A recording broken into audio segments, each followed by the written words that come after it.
Okay.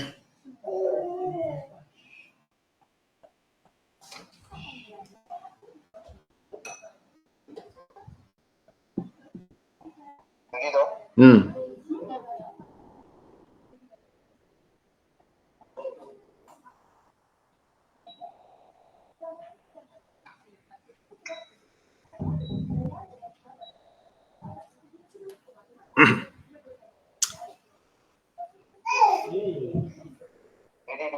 Okay. Assalamualaikum warahmatullahi taala wabarakatuh. Salam bahagia, salam pencerahan untuk teman-teman yang berkesempatan bersama dengan saya. Apa khabar saudara? Apa khabar saudara Raja Kamal Raja Bazian? Katanya berada di Shah Alam, Puan Faridan Tukimon, saudara Elias Muhammad, Izzuddin dari Pulau Pinang, cuaca panas katanya. Pilih juga Zamari LC, saudara Abu Samah dari Bukit Puchung 2 hadir. Puan Halimah Ismail, saudara Yusof Awang dari Tanah Merah, Kelantan, saudara Rosmini dari Pontian. Jadi saudara Yusof Awang ni banyak colek, makan colek dah, Kelantan dah. Saudara Azul Jalil, saudara Abdul Ghaffar Hamzah dari Kuantan, saudara Syali Ahmad, apa khabar saudara? Salam dari Putrajaya katanya. Begitu juga saudara Richard Bakri, saudara Fazil Yub, saudara Zack Peri-Peri, salam dari Johor, saudara Azmi Nordin dari Bagan Datuk, saudara Hashim Aliah, apa khabar orang Melaka saudara ya? Itu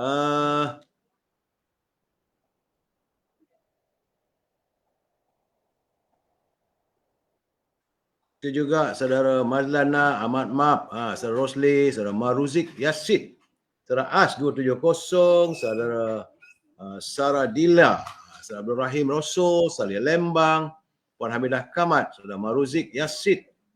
Itu juga saudara Muhammad Zulkifli, saudara Ben Kunai, apa khabar sahabat daripada kampung Gelap. Di kena Gelam Patah katanya. Saudara Syarani Salamah, saudara Abdul Rauf Saleh, saudara Muhammad Asridir dari Kuantan. Saudara Mahasan Harun, Puan Marabiah Abdullah dari Pandan Jaya.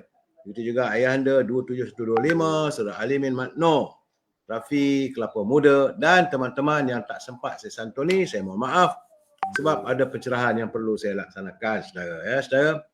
Baik. Hari ini hari Ahad 17 Mac 2024. Jangan lupa saudara sudah masuk 6 hari dah kita melaksanakan ibadah puasa dan masuk 7 hari dah kita sama-sama melakukan solat tarawih. Besok tentulah 7 hari. Sebab tu saya katakan sama malam saya katakan bahawa masa berjalan begitu pantas. Kalau hari ini dah 6 hari, besok 7 hari, artinya tinggal 22 hari lagi kita akan melihat Fajar Syawal. Countdown Fajar Syawal saya akan mulakan mungkinlah 15 hari sebelum tu lah saya. Ya, saudara Mahasan Harun daripada Bukit Jalil, saudara Marabiah Abdullah dari Pandan Jaya, saudara Rafi Kelapa Muda, saudara Anton Tongkat Ali, Dizek Ketari Rubidin dari Pandan Jaya, juga saudara Muhammad Salimin, Muhammad Remy Mak Sidik. Salam untuk rakan-rakan semua, salam Ramadan saudara. Dan jangan lupa juga hari ini hari yang ke 1452. Virus sebut masih berada lagi saudara. Jadi sebab itu pastikan anda melakukan penjarakan sosial dan bila membeli belah di pasar Ramadan, kalau elok baik elok pakai pelitup muka saudara. Sebab kita tak tahulah, sekejap hujan, sekejap panas, ini membuatkan virus sebut mudah merebak. Ini kita nak raya dah dekat saudara. Tinggal lagi 22 hari lagi dah nak raya. Jadi kalau sakit, macam mana pula? Puan Nurfisah Idris, Jaka Linglung daripada Pulau Pinang. Saudara. Dan juga saudara Rizwan Norma, Abdul Hamid, saudara Haji Abdul Wahab, saudara Abdul Hamid dari Kuantan saudara. Dan bila bulan puasa ni saya akan memulakan e-commerce. Jangan lupa saudara, bagi teman-teman yang mahu mendapat bekalan kemian Al-Bakur, itu untuk kita bakar supaya rumah kita semerbak harumnya sempena bulan Ramadan, bulan Aidilfitri saudara, elok bakar Al-Bakur ini supaya rumah kita ini menjadi tempat kecintaan para malaikat dan kebencian para syaitan saudara. Jadi saudara boleh hubungi Al-Azhar di talian 011330412441. Itu juga kalau saudara nak memesan minyak wangi dari tanah Arab yang dibuat berasaskan daripada kayu garu. Harganya murah saudara, lebih murah daripada supermarket, lebih murah dari tempat orang jual. Tutuk Arab yang menjual pun lebih murah daripada Al-Azhar ni sebab dia dapat direct daripada negara Arab. Saudara boleh hubungi Al-Azhar 0113304141. Dalam waktu yang sama, pesanan untuk dendeng manis Siti Farehah dibuka. Boleh cepat-cepatlah memesan supaya tak adalah kelewatan nanti, saudara. Boleh hubungi Siti Farehah di talian 017-711-4300. Dan untuk makan kudap-kudapan, elok rasanya kalau dapat saudara memesan popiah sira Lady Maria. Rasanya rangup, pedas dan manis. Boleh hubungi saudara Nizam di talian 019-435-1203. Itulah seketika saudara e-commerce kita masuk segmen naluri kehidupan. Saya perlu jelaskan, saya bukan da'i, saya juga bukan ustaz yang bertauliah. Apa yang saya lakukan adalah culipan daripada kenyataan teman-teman mengantar pada saya dan saya baca untuk perkongsian kita bersama. Saudara, sebenarnya syaitan adalah musuh yang sangat ganas dan kejam. Itu perlu saudara hayati, ya. Syaitan adalah musuh yang sangat ganas dan kejam. Keinginannya hanya untuk menjerumuskan manusia ke dalam azab yang sangat pedih dan dahsyat. Sebab itu Allah berfirman, maksudnya apabila syaitan berkata, wahai Tuhanku, kerana engkau telah menjadikan aku sesat, pasti aku akan memperindahkan segala jenis maksiat kepada Adam dan zuriatnya di dunia. Dan aku akan menyesatkan mereka semua kecuali hamba-hambamu yang ikhlas dalam kalangan mereka. Ini surah Al-Hijri, saudara. Ayat yang ke-39 hingga 40. Saudara ingat, syaitan pun dia kata dia memang nak menyesatkan manusia ni, saudara. Tapi malangnya, saudara, ramai yang tidak mengetahui dan menyedari bahawa syaitan sedang menyerang kita. Peperangan dengan syaitan ialah peperangan maknawi. Ia tidak kelihatan dengan mata kasar, tetapi hanya dapat dilihat melalui mata hati. Bayangkanlah, saudara, kalau kita bagaikan seperti dua orang peninju. Satu orang tu ditutup matanya, sementara satu lagi dibiarkan terbuka. Siapakah yang akan menang? Tentulah orang yang mata terbuka. Begitulah pertarungan kita dengan syaitan. Kita tak nampak dia, tapi dia nampak kita. Berhati-hati, saudara. Ya, jadi bila kita dengan syaitan ni, dia boleh melihat kita tapi kita tak dapat melihatnya. Jika kita tak mempunyai pandangan mata hati yang padu oleh petunjuk ilahi, sudah pasti kita akan kecundang. Justru itu, saudara, Allah telah berpesan melalui firman-Nya yang bermaksud, sesungguhnya syaitan ialah musuh yang nyata bagi kamu. Surah Yasin ayat ke-60. Sebab itulah, saudara, hukum berperang dengan syaitan adalah wajib. Jangan sesekali kita mengharapkan perdamaian atau gencatan senjata apabila kita berperang dengan syaitan. Sebab Allah menegaskan, maksudnya sesungguhnya syaitan ialah musuh bagimu, maka jadikanlah ia musuhmu. Ini surah Al-Fatir, saudara, ayat yang ke-6.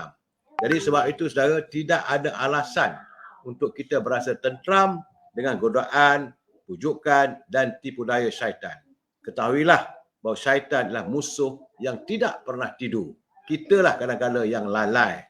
Jadi, saudara, sempena bulan Ramadan ini, berhati-hatilah dengan godaan syaitan. Apa kata Datuk Seri Said Ali? Dia mengantar kiriman pada saya dalam udara kata, menurut Datuk Seri Ali, dalam bulan puasa, kita menahan lapar dan dahaga selama 14 jam. Tapi kenyang selepas kita makan hanya dalam tempoh 5 minit. Jadi jika kita teliti dengan mata hati, inilah bukti singkatnya kenikmatan dunia yang hanya sementara. Jadi hati-hati, saudara. Saudara Azami Segamat, apa khabar saudara dari Segamat Johor, saudara Mutalib Meknun, saudara Muhammad Kapli, saudara Muhammad Rafi Ahmad, salam Ramadan. Nampak gayanya lepas raya nantilah boleh makan lain kampung saudara Muhammad Rafi, saudara Mahat Hassan. Sahabat kita macam mana saudara Muhammad Rafi? Tak dengar khabar pun. Yang buat apa ini line apa ini internet tu. Tanya-tanyalah khabar. Ya saudara Muhammad Rafi, salam Ramadan. So Mahat Hassan, apa khabar? Saudara bantal tidur pada saudara Abu Ahmad. Terima kasih Abu Ahmad atas kiriman sekuntum wang merah untuk saya. Begitu juga Faizal K. Khaizir. Satu hati untuk saya. Terima kasih. Di Segamat, kata saudara Azami, cuaca okey sikit. Okey. Baik, saudara. Dalam keadaan begitu, saya tetap berpesan kepada pimpinan negara agar janganlah berbelanja wang negara tanpa had, kerana jika wang negara dibelanja tanpa had, negara boleh muflis. Kepada teman-teman yang menyunting semula live saya ini, dan anda masukkan dalam mana-mana channel, saya tak marah. Saya izinkan. Tetapi anda harus bertanggungjawab atas setiap suntingan yang anda lakukan. Kerana saya tak mampu untuk memantau setiap suntingan yang anda lakukan. Itu kena ingat. Ini adalah pencerahan politik. Kadang-kadang ada sensitifnya. Dan matlamat saya hanyalah sekadar untuk memberi informasi kepada warga kita. Tidak lebih daripada itu, saudara. Dan bila saya memberi pandangan atau memberi pencerahan, kita harus berpegang pada prinsip kita mesti bersetuju untuk tidak bersetuju. We must agree to disagree. InsyaAllah selesai masalah. Jika ada yang anda tak bersetuju, boleh hantar kiriman pada saya, asalkan anda gunalah bahasa yang baik-baik, kerana kita adalah warga cinta damai. Kita menyantuni setiap persoalan secara harmonis sifatnya. Ya, Puan Rosini Korengot, apa khabar? Khabar baik, saya daripada Sarawak. Ya, Puan Syarifah Hafifah daripada Pasir Gudang. Panas katanya. Azamidin, selamat berpuasa, selamat Ahmad Saleh, selamat Pak Cu. Moga malam ini tiadalah gangguan dari pelayar, mudah-mudahan. Ya. Puan Aminah, begitu juga teman-teman yang lain. Baik, saudara. Laporan pertama tentang kedudukan cuaca. Saya dipahamkan kawasan pokok sena di Kedah sudah pun merekod suhu panas tahap 2 ataupun gelombang haba setakat jam 4.30 petang semalam. Menurut Jabatan Meteorologi Malaysia, dalam kenyataannya menerusi laman Facebook memaklumkan tahap gelombang haba merujuk suhu maksima harian 37 hingga 40 darjah Celsius, saudara. Telah berlaku selama 3 hari berturut-turut di kawasan pokok sena di Kedah. Jadi menurut kenyataan itu, suhu panas tahap berjaga-jaga atau tahap 1 turut direkodkan di 17 kawasan di Semenanjung, iaitu di Perlis, seluruh Perlis, saudara. Di Padang Terap, Sik, Baling, Kuala Muda, Pendang, Kota Star, di Kedah, Sentul Perak, Kuala Kangsar, di Kinta, di Kampar dan Batang Padang di Perak. Sementara itu, di Pahang membabitkan kawasan Raub, Temeloh dan Bera. Sementara Hulu Selangor dan seluruh wilayah Persekutuan Kuala Lumpur. Itu adalah suhu panas tahap 1 ataupun berjaga-jaga. Dan yang tahap yang berjaga-jaga itu adalah merujuk pada suhu harian 35 ke 37 darjah Celsius, kurang-kurangnya 3 hari berturut-turut. Met Malaysia sebelum ini memaklumkan bahawa Malaysia berada dalam fasa akhir monsun timur laut yang secara lazimnya menyaksikan kawasan utara Semenanjung mengalami litupan awan dan taburan hujan yang kurang, selain menyebabkan cuaca lebih panas serta kering berbanding hari-hari biasa. Dan selain itu, berikutan fenomena El Nino yang sedang melanda dunia pada saat ini, Malaysia turut menjangkakan suhu maksima harian negara kita boleh menjadi lebih tinggi di kebanyakan tempat. Jadi berhati-hati, saudara. Bagaimana hari ini, saya katanya jam 7.45 malam tadi, saya kawasan hutan yang dianggarkan pada sekitar 0.8 hektar di Bukit Broga di kawasan Semenyih, saudara, dilaporkan terbakar apabila pihak polis dan pihak bomba terpaksa bekerja untuk memadamkan kebakaran di Broga, saudara. Laporan kejadian diterima jam 7.39 malam tadi, sebentar tadi, saudara, sebelum sepasukan anggota bomba dari Balai Bomba dan Penyelamat Semenyih bersama 6 anggota bomba dan 1 jentera FRT ke lokasi untuk memadam kebakaran. Kawasan hutan yang terbakar dianggarkan, nampak bising sikit studio saya hari ni, saudara. Maklum sajalah bulan-bulan puasa ni. Ini penolong pengarah operasi Jabatan Bomba dan Penyelamat Selangor Ahmad Mukhlis Mukhtar berkata, lokasi kebakaran membabitkan kawasan hutan di atas puncak Bukit Broga. Bukit Broga ni kawasan orang berehat, selalu orang mengadakan camping dan sebagainya. Terbakar habis, saudara. Kawasan hutan yang terbakar dianggarkan berkeluasan 2 ekar, iaitu 0.8 hektar. Saat ini kerja-kerja memadam kebakaran sedang giat dijalankan. Bagaimanapun, pihak bomba belum dapat memastikan punca kebakaran tersebut.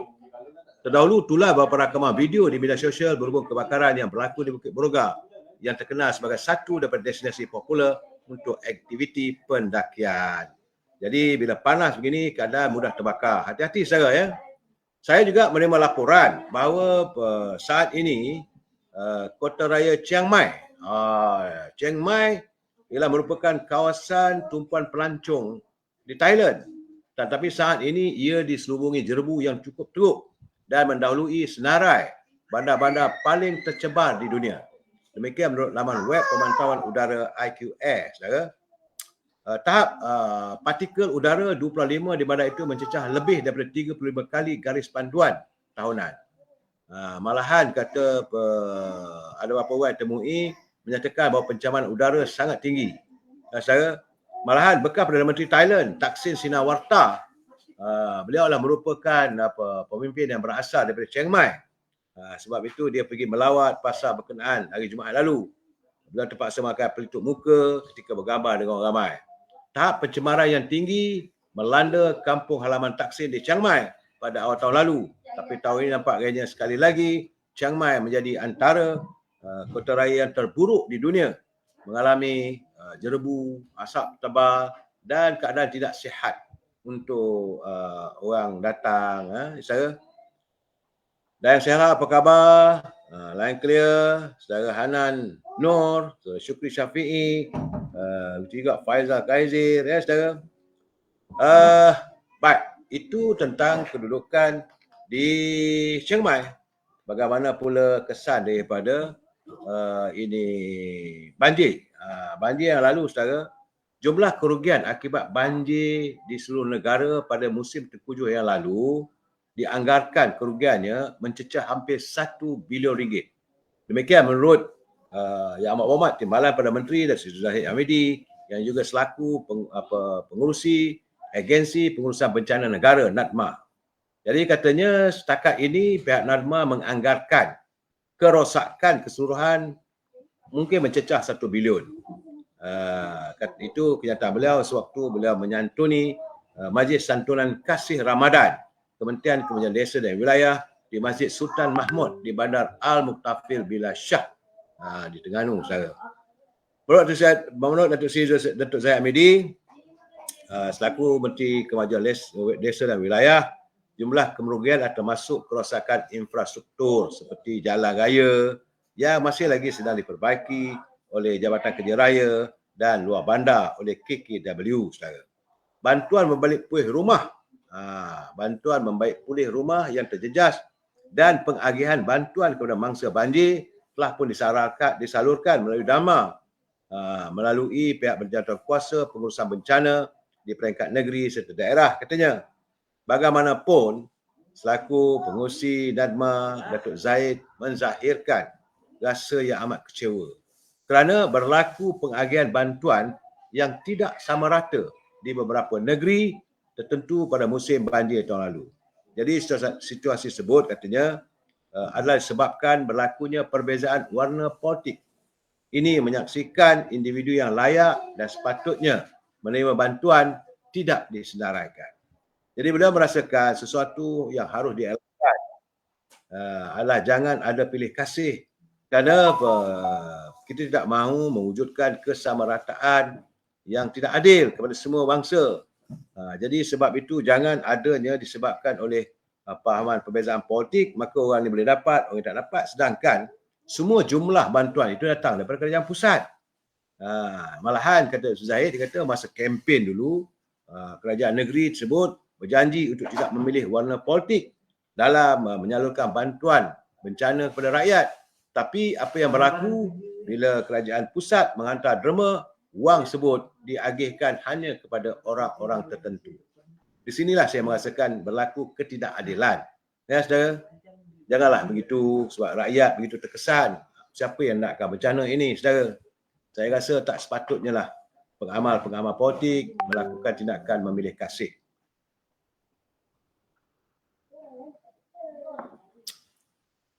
Baik, saudara. Kita masuk khabar daripada Rusia. Di Moskow, hari ini Rusia sudah pun masuk dalam musim jeda pemilihan pilihan raya. Rusia menuduh Ukraine menggunakan aktiviti pengganas untuk cuba mengganggu pilihan raya presiden di negara itu. Bekas Presiden Dmitry Medvedev mengecam pengkhianat yang melakukan tunjuk perasaan dengan membakar bilik mengundi dan menuang pewarna ke dalam peti undi. Perang Ukraine membayangi pilihan raya kali ini pastinya akan memberikan tentangan yang agak pahit bagi Presiden Vladimir Putin. Menteri Luar Rusia berkata Kiev meningkatkan aktiviti pengganasnya ketika pilihan raya untuk menunjukkan aktivitinya kepada pengendali barat dan meminta lebih banyak bantuan kewangan dan senjata. Jadi Rusia masih lagi berperang dengan Ukraine saudara. Jadi sebab itu katanya sebuah drone Ukraine telah pun menjatuhkan peluru di tempat mengundi di wilayah Zaporizhia di Ukraine yang dikuasai oleh Rusia. Agensi berita TASS yang dikendalikan oleh kerajaan memetik seorang pegawai pilihan raya tempatan melaporkan walaupun tiada kerosakan atau kecederaan tetapi bahan letupan itu meledak juga di tempat pembuangan undi. Ini keadaannya apa yang berlaku di Moskow, laporan Setimer.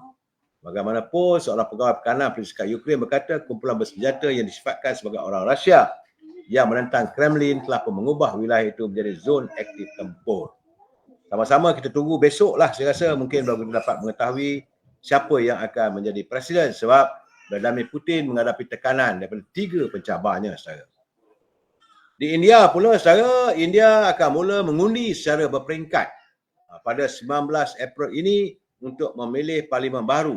Demikian menurut pihak berkuasa pilihan raya India.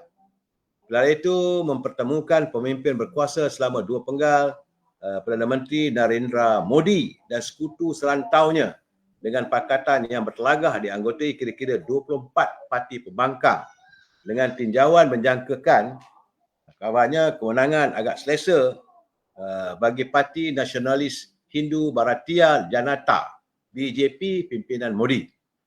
Kemenangan itu akan menjadikan Modi dah usia 73 tahun Perdana Menteri kedua selepas Jawaharlal Nehru iaitu Wira Kemerdekaan India dan sebagai Perdana Menteri pertama memenangi penggal ketiga berturut-turut kalau Modi menang saudara. Sebab itu Perdana Menteri terbang ke seluruh negara hampir setiap hari untuk merasmikan projek baru, membuat pengumuman, mengambil bahagian dalam acara keagamaan dan berucap pada mesyuarat awam serta persendirian. Katanya bahawa pengundi Modi menetapkan sasaran 370 kerusi untuk BJP dan lebih 400 kursi untuk Pakatan Demokratik Nasionalis yang diketuainya dalam Dewan Rendah Parlimen yang dianggotai seramai 543 orang dan meningkat berbanding 303 yang dimenangi oleh BJP dan lebih 350 yang dimenangi oleh NDA pada tahun 2019. Jadi prestasi pada 2019 adalah yang terbaik untuk parti yang ditubuhkan oleh Modi. Dan Modi kini akan dicabar oleh pakatan kira-kira 24 buah parti pembangkang yang diketuai oleh Parti Kongres selaku pembangkang utama yang dinamakan India atau Perikatan Inklusif Pembangunan Nasional India. Jadi keadaan di India sekarang ni, mereka yang layak mengundi di India adalah antara yang terbesar sekali. 1 bilion rakyat India akan mengundi bermula daripada 19 April ini. Sama-sama kita tunggu nanti. Agak menarik di India, saudara. Kita kembali pula tentang apa khabar di Gaza. Cakap pilihan raya di Rusia, pilihan raya di India, saudara. Tapi di Gaza nampak gayanya masih lagi tidak berubah. Malam kemarin dari Baitul Muqaddis, saya mendapat laporan sejumlah 90,000 umat Islam Palestin menunaikan solat sunat tarawih di Masjid Al-Aqsa. Mereka tidak peduli walaupun ditahan, walaupun ada anggota pasukan tentera Israel cuba menahan, tapi mereka tidak peduli, iaitu mereka mengadakan sunat tarawih di Masjid Al-Aqsa di Baitul Muqaddis Timur yang diduduki pada Jumaat walaupun berdepan dengan sekatan Israel. Menurut Jabatan Wakaf Islam Baitul Muqaddis, jumlah jemaah menunaikan solat tarawih pada malam ke-6 Ramadan di Palestin sudah pun melebihi 90,000 orang. Agensi berita rasmi Palestin Wafa pula melaporkan jumlah tersebut merupakan jemaah terbesar yang pernah menghadiri solat di Masjid Al-Aqsa dalam beberapa bulan ini. Saksi memberitahu Anadolu iaitu agensi berita di Gaza saya, tentera-tentera Zionis dikerahkan di pintu masuk menuju ke masjid dan menghalang berpuluh-puluh ribu pemuda daripada memasuki masjid tersebut. Bagaimanapun, jumlah sebenar jemaah yang dihalang memasuki Masjid Al-Aqsa tidak pula disebut. Israel menyekat jemaah Palestin daripada masuk ke Masjid Al-Aqsa di tengah-tengah ketegangan yang semakin meningkat di seluruh tebing barat yang kini diduduki oleh Israel akibat serangan berterusan tenteranya bermula pada 7 Oktober lalu. Masjid Al-Aqsa merupakan tempat ketiga paling suci di dunia untuk umat Islam. Orang Yahudi pula memanggil kawasan itu sebagai Gunung Kuil dan mereka mendakwa di situ juga adalah tapak dua kuil Yahudi pada zaman dahulu. Sebab itu berlaku pertempuran yang tidak henti-henti. Israel telah pun menduduki Baitul Muqaddis, itu lokasi Al-Aqsa semasa perang Arab Israel 1967 dengan mengabungkan seluruh bandar pada 1980. Itulah sejarahnya saya. Sejak daripada peperangan 1967, Israel Zionis menguasai kawasan di Masjid Al-Aqsa. Dan saya mendapat gambaran bagaimana di kota Washington, seorang pegawai Pertubuhan Bangsa-Bangsa Bersatu, PBB, yang memberitahu situasi kemanusiaan di Gaza adalah merupakan bagaikan mimpi ngeri untuk ibu mengandung dan bayi yang dilahirkan. Kerana doktor-doktor di Gaza melaporkan bayi yang dilahirkan adalah kecil dan sakit serta meninggal dunia selain ibu mengandung terpaksa menjalani pembedahan cesarean section ataupun C-sec, bedah perut tanpa menggunakan bius yang mencukupi. Sebab itu Wakil Tabung Penduduk Pertubuhan Bangsa-Bangsa Bersatu Palestin, Dominic Alien, berkata beliau secara peribadi akan meninggalkan Gaza minggu ini dalam ketakutan kerana sejuta wanita dan gadis Gaza ditinggalkan dalam keadaan yang tidak bermaya. Utamanya ada 180 wanita yang bersalin setiap hari. Doktor melaporkan bahawa mereka tidak lagi melihat bayi bersaiz normal. Bayi-bayi yang dilahirkan di Gaza kali ini tidak lagi bersaiz normal, lebih kecil. Malah tidak lengkap. Apa yang mereka lihat, lebih banyak bayi yang lahir mati. Dan lebih banyak kematian neonatal. Sebahagiannya disebabkan oleh kekurangan zat makanan, dehidrasi dan komplikasi. Itulah keadaan di Gaza, saudara. Ibu-ibu yang bersalin, kalau terpaksa bersalin bedah, dibedah perutnya itu tanpa menggunakan bius. Dan bayi-bayi yang dilahirkan cacat. Malahan kebanyakannya kecil-kecil. Dan akhirnya meninggal dunia. Tajuk utama Buletin TV. Matlamat rejim Zionis untuk melakukan penghapusan kelahiran, penghapusan kemanusiaan, genosid manusia, untuk tidak lagi mengizinkan membiaknya warga Israel, warga Palestin di Israel. Saya kejam, memang kejam lah. Sebab itu saya mengharapkan sambil-sambil kita semayang tarawih ataupun witir ataupun waktu kita buka puasa, berdoalah saudara agar Allah SWT segera menyelamatkan sahabat-sahabat saudara-saudara kita yang berada di bumi Gaza yang begitu tertekan keadaan mereka. Sedih kita melihat saya. Malahan ada pesakit yang agak kesukaran untuk terus menghela nafas. Kerana kesakitan yang diderita tidak ada ubat. Ubat untuk apa ini, malah kalau ibu nak bersalin cesarean pun tak ada ubat bius. Apatah lagi yang lain terkena bom, yang luka, yang kaki putus, tangan putus. Ya Rabbi, saya tak mampu untuk menceritakan kekejaman yang dilakukan oleh Zionis. Ya, moga Tuhan Allah SWT akan membalas segala kepincangan yang dilakukan oleh rejim Yahudi. Saudara. Aduhai, tak dapat saya nak serangkan dan nyatakan saudara. Memang zalim lah. Mereka dibantu oleh negara barat menunjukkan keangkuhan sama manusia. Biarlah mereka begitu keadaannya, semua kita berdoa lah. Dan kita harus terus menerus memberi simpati yang bukan-bukan, yang tidak henti. Kerana tindakan mereka bukan-bukan. Anak-anak kelaparan, hospital tak ada ubat, makanan tak sampai, orang nak pergi ambil barang makanan pun kena tembak. Aduh, zalim saya. Baik saya. Kita balik ke tanah air kita. Apabila perbalahan, saya dah katakan apa yang berlaku di Gaza, masalahnya adalah perbalahan antara pimpinan Hamas dan pimpinan daripada Fatah. Kena perbalahan dunia Arab, orang mudah. Mereka mudah untuk mengadu dombakan dan mengacukan apa saja yang mereka mau lakukan di bumi tanah milik Arab saya. Dan keadaan begitu juga saya lihat kalau kedamaian tidak segera disantuni, negara kita juga terdedah dengan suasana tersebut. Benar, kita mempunyai rakyat terdiri daripada warga bangsa Melayu lebih kurang 71%. Tetapi apa artinya 71% kalau 71% itu kita penuh dengan perpecahan, perbalahan. Sebab itu menurut Datuk Seri Zahid Hamidi, secara hari ini bila buka puasa di Terengganu, beliau menyatakan bahawa sewaktu beliau menghadiri perjumpaan tertutup dengan 14 ketua-ketua UMNO bahagian di Kelantan, beliau menjelaskan keadaan sebenar. Bagaimana warga UMNO di Kelantan perlulah mempertingkatkan kesatuan sama mereka, mengenepikan sama sekali acuan cah keting, saling jatuh-menjatuh, cukup-cukuplah, kata Zahid. Beliau berpesan pada pimpinan UMNO di Kelantan, jangan ada lagi kita mewujudkan bibit-bibit perpecahan. Perpecahan dalam UMNO itulah yang menumbangkan kita, memudahkan musuh untuk menewaskan UMNO. Jadi saudara, itu keadaannya saudara.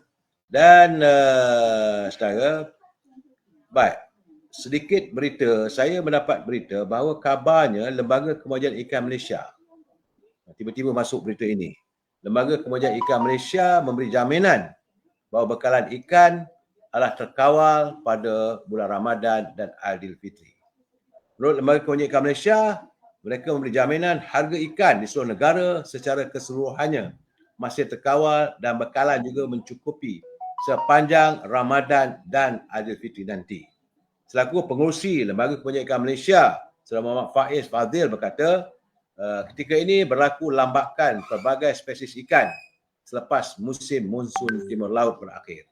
Jadi, rezeki nelayan sekarang ni tengah murah katanya. Memang musim ikan tengah banyak sekarang.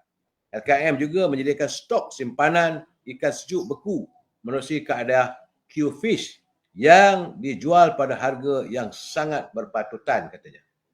LKM dengan kolaborasi syarikat swasta mempunyai bekalan sebanyak 1,590 tan metrik ikan segar sebagai persediaan untuk musim perayaan Aidilfitri. Dan sekitar 100 anak-anak nelayan telah pun diberi menerima peralatan sekolah seperti pakaian, kasut sekolah, botol air, alat tulis dan sebagainya, serta mereka menerima bantuan RM150 dalam satu kunjungan pengurusi LKM. Ya. Dalam keadaan begitu, kita mengharapkanlah agar ikan itu terus kekal, tidaklah naik harganya saat rakyat memerlukan makanan. Jangan ada lagi pihak-pihak kartel atau orang tengah yang mengambil keuntungan daripada lendangan air mata para nelayan. Saya agak menarik juga, saudara, apabila Kementerian Perladangan dan Komoditi KPK yang dipimpin oleh Datuk Seri Johari Ghani, dengan kerjasama Petronas Dagang. Kabarnya mereka mewujudkan program pengumpulan minyak masak terpakai UCO yang menyasarkan sejumlah 300,000 kilogram bahan itu untuk dikumpulkan tahun ini. Menurut Datuk Seri Johari Ghani, bagi tempoh sama, KPK dan PDB akan turut memperluaskan usaha pengumpulan UCO ke 50 stesen minyak Petronas di seluruh negara selain penyertaan seramai 15,000 kalangan orang awam. Harga pembelian semula minyak-minyak masak yang telah diguna pakai Petronas beli semula adalah pada harga RM3 sekilogram. Manakala RM2.50 sekilogram ditetapkan bagi kawasan di Semenanjung, Pantai Barat, Pantai Timur, Sabah dan Sarawak. Program ini merupakan usaha sama Petronas Dagang Berhad dan KPK, Kementerian Komoditi, saudara, dalam meningkatkan kesedaran orang ramai untuk menjaga alam sekitar. Pada waktu yang sama, program itu berupaya menjana pendapatan tambahan isi rumah serta turut mengembangkan potensi penghasilan bayu bahan api lestari menggunakan UCO bagi mengurangkan kadar pelepasan gas rumah hijau. Sewaktu merasmikan program pengumpulan UCO sempena Ikhlas Ramadan bersama gas Petronas di Bazar Ramadan Desa Pandan semalam, turut dihadiri Timbalan Ketua Setiausaha Perdagangan dan Komuniti Datuk Razali Muhammad dan pengarah urusan atau ketua pegawai eksekutif Petronas Dagang, itu saudara Azul Osman Sani. Jadi bagi tempoh Julai 2023, 3 Februari 2024, sejumlah 205,000 kilogram 205,000 kilogram UCO, itu minyak terpakai. Minyak adalah kita guna, kita pakai apa semua, lepas itu kita simpan, jual balik. Saudara. Itu yang yang dikatakan agenda ekonomi kitaran. Program UCO turut menjadi langkah proaktif pihak PDB dan negara dalam mengkomersialkan bahan api untuk penerbangan mampan, katanya SAF, yang memenuhi sasaran pertumbuhan neutral carbon di sekitar penerbangan antarabangsa menjelang 2050. Jadi saudara, jangan buang minyak masak. Bila ada minyak masak terpakai, jangan buang. Simpan, boleh dijual balik di stesen Petronas. Sebab itu kata Datuk Johari, kita mahu memperdayakan satu konsep pembuangan minyak masak yang sebenarnya ada nilai dan tidak boleh dibuang sewenang-wenangnya ke dalam longkang ataupun rumah dan tempat-tempat pembuangan sampah. Malah katanya kita dapat buat satu pusaran ekonomi baru, iaitu minyak-minyak ini diproses semula untuk penghasilan SAF untuk dijadikan bahan api, saudara. Bukanlah untuk kita semula masak balik, tidak.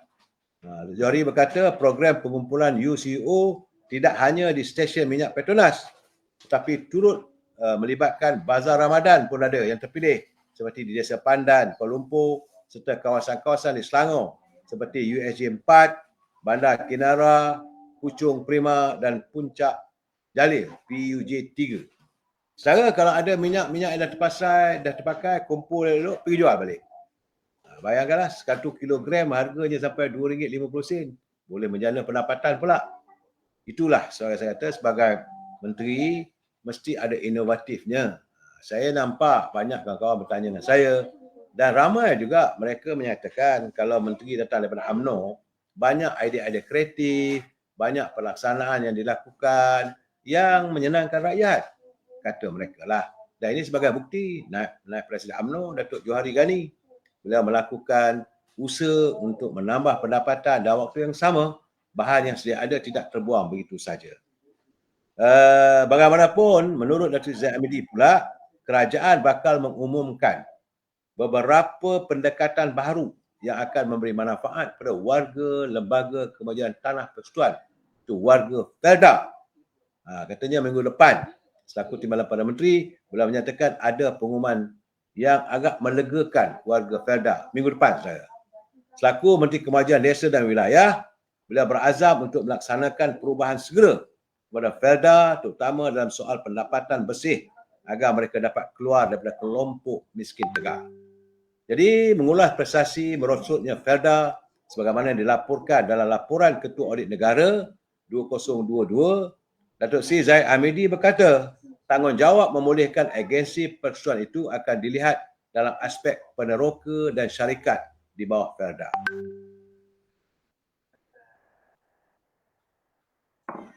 Jadi kata Datuk Zahid, kita tahu lembaga ni laporan Ketua Audit Negara melaporkan bahawa Felda mengalami kedudukan kewangan yang sangat merosot. Jadi laporan audit ini adalah pada tahun kewangan 2022. Artinya bukan di bawah kerajaan yang ada sekarang. Ia tidak terus adanya blame game ataupun hala cara yang menyalahkan orang lain. Tidak. Jangan kita menyalahkan orang lain. Kita apa masalah kena Zahid mesti ditangani sebaik mungkin. Jadi kebertanggungjawaban untuk memulihkan Felda bukanlah dilihat dari segi pengeluaran hasil Felda sendiri, tapi tumpuan kena beri kepada peneroka. Ya, kedua mereka harus dilihat syarikat di bawah Felda seperti FGV Holding dan MSM Malaysia Berhad harus bekerjasama untuk menjana pendapatan yang baik untuk warganya. Laporan Ketua Audit Negara mengenai penyata keuangan Agensi Persekutuan 2022 yang dibentangkan di Dewan Rakyat sebelum ini menunjukkan Felda mengalami kerugian selepas cukai sebanyak 1.5 bilion.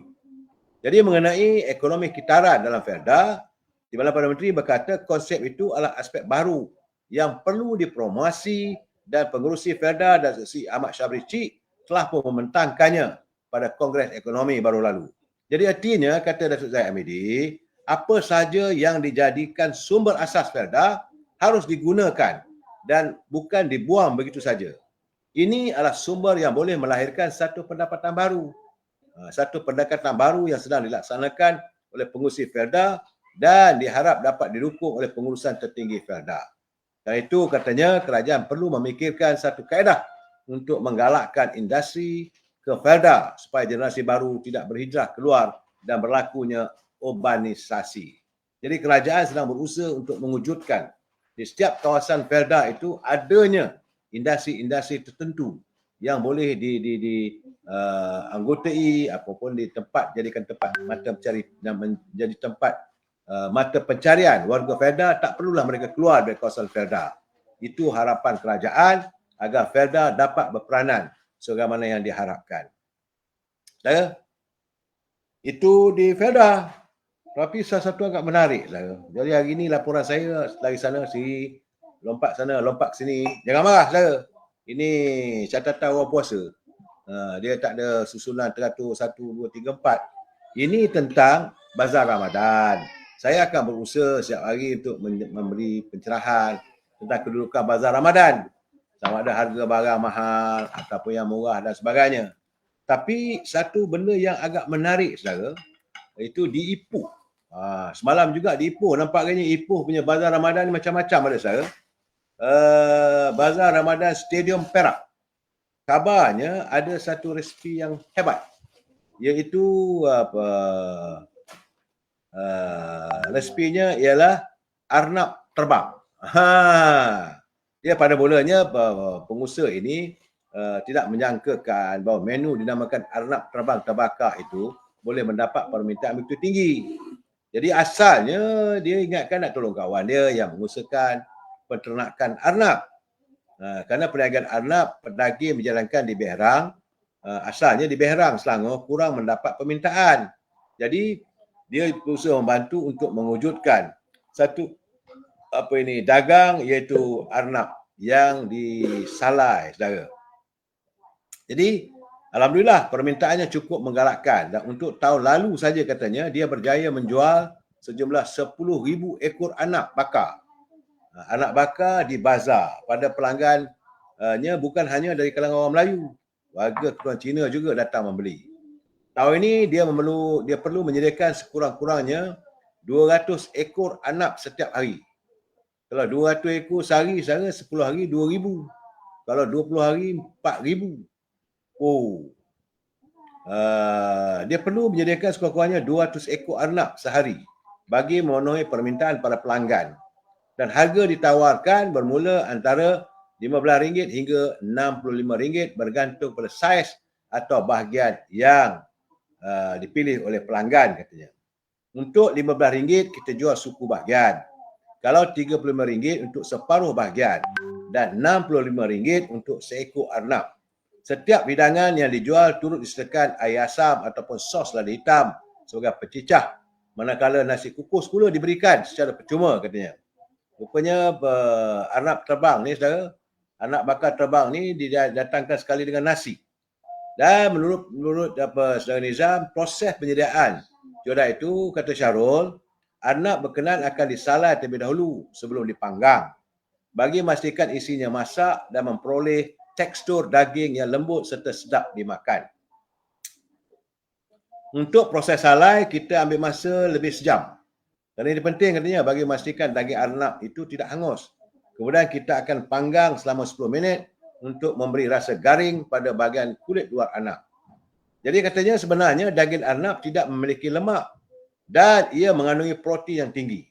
Isinya lebih manis dan seakan-akan kita merasai daging ayam kampung. Tekstur dagingnya jauh lebih kenyal dan tidak berbau hanyir. Dari itu salah seorang pelanggan, ada pelanggan merekomen Saudara Muhammad Sofian Makno. Dia kata dia telah jatuh cinta selepas pertama kali merasai nikmatnya daging arnab bakar yang dijual oleh Syarul pada tahun lalu. Dia katanya sejak itu dia tak pernah melepaskan peluang untuk mendapatkan juadah berkenaan, terutama apabila mengunjungi Bazar Ramadan. Saudara, sebelum ini tak pernah terlintas pun nak makan daging arnab. Tapi bila lihat ramai orang datang ke gerai itu untuk beli, tergerak hati untuk rasa ini. Bagi saya, rasa daging anak yang dijual memang sedap. Ditambah dengan aroma salai yang terdapat pada daging tersebut membuatkan saya datang lagi ke sini untuk membelinya. Jadi saudara, kalau saudara berkunjung ke pasar Ramadan di Stadium Perak, adanya terdapat gerai menjual arnab panggang terbang. Itulah antara resipi yang agak menarik saudara untuk bulan puasa. Saudara, balik pada tajuk kita antara budi dan dosa. Semalam dan kemarin, semalam dan hari ini, Yang Mohamad Datuk Seri Zahid Hamidi mengadakan sentuhan kasihnya di Kelantan dan Terengganu sambil berbuka puasa dengan warga UMNO di sana. Di dalam siri ucapannya, penjelasannya, selaku Presiden UMNO, Datuk Seri Zahid Hamidi menyatakan bahawa bukan parti itu yang meruntuhkan Muafakat Nasional. Saya terus terang katanya, bukan UMNO yang meruntuhkan Muafakat Nasional. Sebab orang masih lagi membuat naratif kononnya UMNO yang meruntuhkan Muafakat Nasional. Tapi menurut Datuk Zahid Hamidi, dia kata bukan. Bukan UMNO yang meruntuhkan Muafakat Nasional. Sebab itu katanya adalah lebih baik UMNO dalam keadaan sekarang ni untuk meneruskan kerjasama dengan rakan-rakannya dalam kerajaan perpaduan. Sebab apabila diasaskan Muafakat Nasional, banyak ketimpangan. Adanya berlaku ketidakikhlasan, ketidakjujuran, secara pengkhianatan berlaku. Jadi sebab dia kata saya fikir buat masa ini biarlah kami bersama-sama dengan rakan-rakan dalam kerajaan Madani dalam membentuk kekuatan dan kestabilan politik. Itu sewaktu beliau berada di Batang Merbau, Masjid Batang Merbau saya. Apabila orang minta pengulas peranan PAS supaya kerjasama antara kedua-dua parti Muafakat Nasional antara PAS dengan UMNO dihidupkan semula, Datuk Zahid berkata rakyat boleh menilai sendiri apa yang sedang berlaku, apa yang telah berlaku. Dan sebab itu katanya biarlah politik itu berdasarkan kepada sistem demokrasi dengan menggunakan nilai-nilai Islam sebagai keutamaan. Jadi sebab sebelum ini Musyidul Ampas di Perlis, Saudara Hashim Jassim berkata beliau yakin kerjasama antara parti itu dan UMNO masih boleh dihidupkan kembali melalui Muafakat Nasional. Tapi kata Datuk Zahid, macam mana nak adakan kerjasama kalau ia tidak dilandaskan pada prinsip keikhlasan, kesetiaan. Sebab itu katanya biarlah. Dia tak mau komen lebih banyak-banyak. Orang nak kata apa katalah. Sebab dia mau menangani kerajaan Madani ini kerana dia betul yakin ini adalah kerajaan yang diasaskan dengan penuh keikhlasan. Saya dah bercakap berkali-kali secara Parti Keadilan, Parti UMNO adalah merupakan dua parti yang telah mengalami pengkhianatan di kalangan ahli-ahlinya. Bukan ahli biasa saja, bukan kaling-kaling punya ahli. Mereka level-level yang tinggi dalam hierarki kepimpinan. Macam mana Parti Keadilan dikhianati oleh timbalan presidennya sendiri. Yang bawa keluar ahli-ahli keadilan, ahli parlimen daripada keadilan, keluar daripada Parti Keadilan. Tengah langgang parti dia jadinya. Begitu juga UMNO. Bila kita dalam keadaan terdesak, kita tidak cukup bilangan untuk membentuk kerajaan, ada pula orang yang bawa keluar 16 orang ahli parlimen daripada UMNO. Itu juga berasaskan pengkhianatan.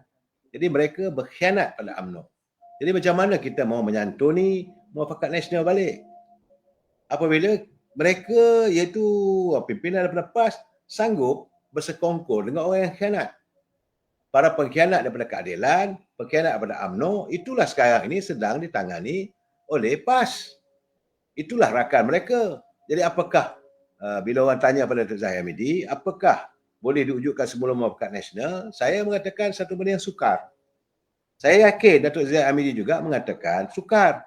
Kerana pada dia, waktu kita memetrai Muafakat, piagam Muafakat Nasional, kita merasakan bahawa PAS begitu jujur dan ikhlas dalam menyantuni politik semasa. Tapi terbukti, ternyata bila kita meletakkan kepercayaan begitu tinggi pada PAS, mereka boleh bermain mata dengan musuh UMNO. Bukan PAS tak tahu. Pimpinan PAS cukup kenal dan cukup memahami bagaimana pimpinan daripada Parti Bersatu matlamatnya nak membuah UMNO. Malahan saya nak jelaskan secara kesan daripada pujukan PAS UMNO kerana waktu itu berada sama-sama dalam Muafakat Nasional, memberi muka, memberi ruang kepada PAS. Bila PAS kata tak apalah, dia kata untuk kali ini kita ketepikan Dr. Mahathir, kita singkirkan Dr. Mahathir, kerajaan Pakatan Harapan 1.0, kita berilah kesempatan pada Tan Sri Muhyiddin. UMNO akur, saudara. UMNO akur. Ini bukan cerita bohong. Ini fakta. Keputusan dibuat di tingkat 39 yang meletakkan Tan Sri Muhyiddin sebagai Perdana Menteri. Keikhlasan UMNO yang ditandatangani oleh Datuk Zahid, Datuk Sri Najib dan pimpinan yang lain dipandang remeh saja. Malahan sejak mereka berada di anjung kuasa, mereka berusaha untuk memusnahkan UMNO. Jangan lupa saya, Datuk Najib, Datuk Zahid Hamidi, semua itu zaman era kerajaan Perikatan Nasional. Jadi bila UMNO tarik break, peringkat PAS pula masih lagi mau bersama dengan Pakatan Harapan, dengan PBM, dengan Bersatu. Jadi macam mana kita boleh menangani ikatan persahabatan dengan PAS kalau mereka boleh bekerjasama dengan pengkhianat kita? Tidak mungkin. Jadi sebab itu kata Datuk Zahid, biarlah kita cari kita. Soal memang kita yakin bahawa Muafakat Nasional itu adalah merupakan pimpinan terbaik, santunan terbaik antara dua pertubuhan. Tapi asyik kita saja mengalah, sampai bila? Itu keadaannya.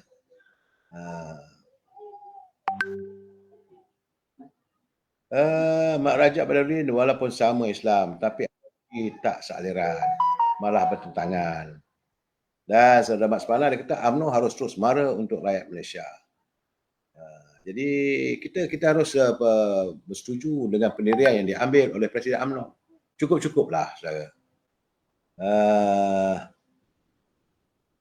Saudara Rin Zaman dia kata pasar Ramadan Langkawi masih murah macam biasa di Langkawi lah. Pelaporannya yang saya dapat, saudara Rin Azman.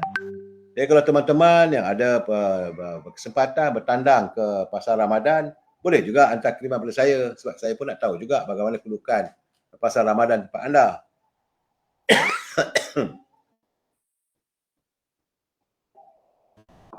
Jadi kembali bercakap soal Muafakat Nasional, saya tidak nampak hari ini, semalam, Datuk Zahid Hamidi berada di Pantai Timur. Walaupun kita kalah dengan PAS sampai kosong, nil, tidak ada kursi pun kita menang di Terengganu. Tak apa. Datuk Zahid mengharapkan pimpinan yang baru dilantik, yang mereka orang baru menerajui UMNO di Terengganu dapat menyantuni. Sebab itu katanya soal Muafakat Nasional ni, ia gagal kerana PAS tidak jujur. Itu saja. Tak payah nak kita elaborate lagi, tak payah nak mengata, tak payah nak mengumpat. Bulan-bulan puasa ni, kita teruskan dengan agenda perjuangan kita. Datuk Sri Zahid minta semalam berjumpa dengan 14 ketua-ketua bahagian di Kelantan. Beliau menzahirkan isi hatinya untuk melihat tidak ada lagi perbalahan. Tapi masalahnya kadang-kadang dalam mesyuarat semua okey, saudara. Dalam mesyuarat, berjumpa dengan presiden, bercakap ketua-ketua bahagian, satu suara, satu nada. Tapi beralih hanya 3 langkah, dah berbalah balik. Tapi setakat hari ini saya mengharapkanlah agar pimpinan di Kelantan dapat sedar dirilah bagaimana teruknya kita kalah hanya kerana perpecahan sama kita. Kalau UMNO dapat menyantuni ukhuwah persahabatan sama mereka, saya tak nampak UMNO boleh kalah sebegitu teruk di Kelantan. Cuma satu kursi je saudara menang. Itu pun di kursi dimenangi oleh saudara Datuk Syahruddin di Gua Musang. Lain huyuk. Jadi saya harap kan kalau boleh jangan lagi pertelingkahan antara sama UMNO berlaku di Kelantan. Begitu juga di Terengganu. Sekarang ni apa nak lagi? Ketua Perhubungan baru dilantik, saudara Datuk Cikgu Rozi. Barisan-barisan kepimpinan baru pun dilantik. Penasihat pun telah dibentuk. Mantan Panglima Tentera Angkatan Tentera Tan Sri Raja Effendi yang merupakan calon di Kemaman, mantan Menteri Besar dua-dua orang, iaitu Cikgu Razif dan juga saudara Mat Said dilantik sebagai penasihat. Jadi Cikgu Rozi, selaku Ketua UMNO bahagian Ulu Terengganu, harus memulakan langkah untuk menyatukan semula segala kekecohan, segala kesenggangan yang tidak sealiran antara satu sama lain itu perlu disatukan semula. Sama ada di Temelem, sama ada di Hulu Terengganu, sama ada di Kemaman, sama ada di Besut ataupun di seberang Takik, di mana-mana. Warga UMNO perlu disantunkan semula. Datuk Zahid mengharapkan dalam musim-musim puasa ini kita saling bermaaf-maafan, santunilah. Soal muafakat nasional tak payah dipikirkan. Kerana jelas semua orang dah tahu bahawa puncanya adalah bila PAS tidak jujur dengan kita. Cukup-cukuplah. Kita juga bukanlah parti yang bukanlah nak membesar diri tak. Kita tak seharusnya jadi parti yang mengemis simpati orang. Kita adalah parti yang cukup prasarananya dan cuma yang perlu disunting sekarang ni adalah semangat juang warganya saudara. Saudara NSR AJ, Waalaikumsalam. Saudara NSR dia kena tutuplah cerita muafakat nasional, perkukuhan kerajaan perpaduan. Itu yang sebenarnya. Saya merasakan soal muafakat nasional ni sudah. Itu merupakan catatan sejarah. Dia tak payah lagi kita nak berada dalam nostalgia Melayu Islam dan sudah. Dinamika politik negara sudah pun memasuki era yang lain. Kita harus berbesar hati, kita harus mempunyai jiwa besar untuk tidak lagi menyantuni politik perkauman yang tebal, macam-macam. Saya lihat sekarang ni, serangan begitu teruk. Saya agak khawatir dan bimbang apabila macam-macam cerita malahan saya nampak adanya usaha-usaha istana pun cuba dicuit-cuit juga oleh mereka. Apakah mereka mahu mewujudkan suasana yang tak baik? Ada kenyataan-kenyataan yang dilakukan oleh orang kita sendiri, bukan orang bangsa lain. Saya rasa ini agak menyedihkan. Saudara, apabila mereka mempersendakan istana, tak sepatutnya berlaku begitu. Kita harus menghormati istana itu sebagai payung kita. Jangan dirobekkan sama sekali. Ukhuwah bangsa kita mesti diperkukuhkan. Jangan perkara yang kecil dijadikan besar. Sebab hari ini perkara yang kecil dipolitikkan saudara. Terlalu banyak isu-isu yang tak sepatutnya dipolitikkan. Hingga kan kita abai tugas matlamat untuk menyantuni warga bangsa kita dalam sektor ekonomi. Kita gagal untuk menangani usaha untuk mempertingkatkan warga bangsa kita untuk menguasai kembali kek ekonomi yang sudah semakin hilang, semakin terhakis. Apa yang berlaku, kita benda kecil-kecil yang remeh. Warga bangsa kita selama 5 tahun dah, kita masih lagi bercakap perkara-perkara yang remeh. Yang terbaru macam mana cerita isu anak-anak sekolah. Isu kantin sekolah, buka tak buka pun jadi masalah besar. Orang ni bercakap itu, orang ni bercakap begini. Saya hairan. Sekolah, macam sekolah. Kalau dia sekolah tu majoritinya ada pelajar-pelajar keturunan bukan Islam. Biarlah kalau kantin nak dibuka. Apa ada masalahnya? Tapi kita ni benda yang kecil itu dijadikan isu. Saya bersetuju macam isu stokin yang dibubuh nama Allah dekat stokin. Itu kekemat. Itu saya bersetuju. Kita harus bangkit bersatu hati. Warga bangsa kita harus memperlihatkan bahawa jangan mereka memperkecilkan agama kita. Jangan mereka menyindir agama kita. Jangan sesekali mereka cuba memperkotak-katikkan kesucian agama kita. Jadi kalau itu berlaku, saya bersetuju apabila warga Islam, tak payahlah kita pergi ke kekemat. Biarlah dia datang minta maaf ke apa semua, bagi saya sukar untuk kita untuk memberi kemaafan untuk saat ini. Biar dulu. Biar dia rasa supaya menjadi pengajaran pada orang lain. Masalah kita ni terlalu apologetik. Orang buat macam-macam pada kita, okey, datang minta maaf, okey, selesai. Tak mahu begitu saya. Kita harus mempunyai hati yang jitu. Apabila bangsa kita dicabar, agama kita dicabar, raja-raja kita dipersenda, kita harus ke depan. Tidak ada apologetik pada orang yang cuba memperlihatkan bahawa mereka mahu memporak-perandakan sistem yang ada sekarang. Sesuatu yang mereka lakukan kalau ia bertentangan dengan perlembagaan negara kita, harus kita satu hati menentang. Jangan yang remeh-remeh ini kita ambil jadi isu. Cukup-cukuplah saudara. Isu tentang anak-anak sekolah kantin buka tak buka, itu apa ceritanya saudara? Itu bukan mencabar kesucian Islam. Ini apabila stokin atau tertera Allah dekat stokin itu, seolah-olah meletakkan kesucian, kesyumulan agama Islam, Allah itu di kaki mereka. Wajib ditentang. Dan sepatutnya kita boykot terus. Kerana mereka tidak peka sama sekali tentang sensitiviti warga Islam. Cukup-cukuplah saudara. Berapa lama kita nak membiarkan orang boleh mempersenakan kita? Kita bercakap bahawa demi ketuhanan, demi agama, bangsa dan tanah air. Tang mana tang ini kalau kita masih lagi bertelagah sama sendiri, kita tak satu hati. Saya melihat apabila adanya media sosial memainkan berita ini, tuan punya KK itu sudah mula tergugat jualannya. Bukan itu saja saudara, bila kita melakukan boykot produk-produk daripada pengeluaran Israel, itu juga mereka yang bersekongkol sudah terasa pedihnya. Artinya warga bangsa kita, warga yang beragama Islam di negara kita ini untuk melakukan tindakan kalau kita berpadu.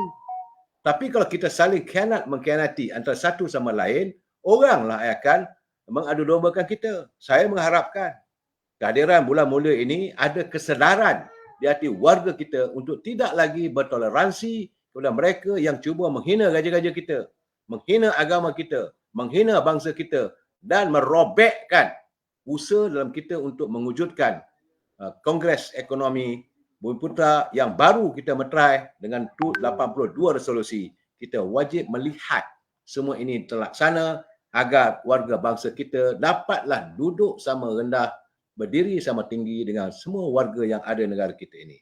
Ini negara makmur saudara. Dan saya haraplah semua pihak dapat menghormati institusi Raja-Raja Melayu, agama Islam dan mesti bangsa kita mesti diperkayakan lagi. Jumpa lagi besok. Wabillahi taufiq wal hidayah. Assalamualaikum warahmatullahi taala wabarakatuh. Selamat malam. Terima kasih.